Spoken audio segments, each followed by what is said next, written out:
Hi మామ, match చూస్తున్నావారా? చూస్తున్నా మామ. మీ సిఎస్కే మొత్తం కింద ఉంది కదా. నువ్వు ఉన్నదేమన్నా ఫస్ట్ ప్లేస్ మామ, నువ్వు ఉన్నది కూడా లాస్ట్ ప్లేసే కదా. అయినా కానీ మామ మేము మీకన్నా పైన ఉన్నాం మామ, మరి మీకన్నా కింద పడిపోలే. అయితే మొత్తం పైన ఉండాలి, లేదంటే మా లెక్క మొత్తం కిందనన్ను ఉండాలి. అటు ఇటుగానే ఉండేది మామ నువ్వు.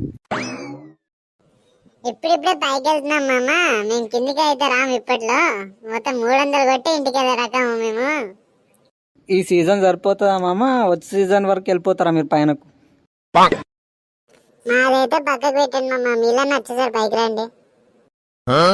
సార్ దాకా ఎందుకు మామ, ఈసారే మేము కొట్టేవాళ్ళం కానీ కొద్దిగా గ్రహాలు అనుకూలించలేదు మాకు. చూద్దాంలే, నెక్స్ట్ ఉంది కదా, నెక్స్ట్ మ్యాచ్. మామ మీరు ప్లే ఆఫ్కి వెళ్ళే ఛాన్స్ లేదు మామ. మీరు వెళ్ళిపోండి, ఇంకా అయిపోయింది, మ్యాచెస్ అన్నీ అయిపోయినాయి, ఇంటికి వెళ్ళిపోండి.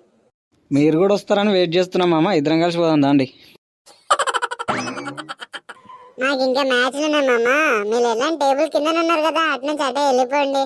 మేము 300 కొట్టేసి వస్తాం, మీరు వెళ్ళిపోండి. అయితే మీరు కనీసం స్కోరు 150 అయినా కొట్టండి మామ.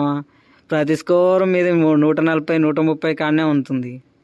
ఇంకా 150 ఎప్పుడు చేస్తారు మీరు? 150 నుంచి 200 ఎప్పుడు వస్తారు? 200 నుంచి 300 ఎప్పుడు కొడతారు? ఏవో ఎంచుకుంటున్నాం మామ. మేము మ్యాచ్ ఊపుదామని చెప్పి వస్తున్నాం మామ, కానీ మధ్యలో వాళ్ళు మళ్ళీ ఊపుతున్నారు. ఇప్పటికైనా సరిగా ఒప్పుకున్నాం మామ, మిమ్మల్ని ఊపుతున్నారని. నెక్స్ట్ మ్యాచ్ చూడు మామ, స్టేడియం మొత్తం దద్దరి వెళ్ళిపోతుంది మామ చూద్దాంలే.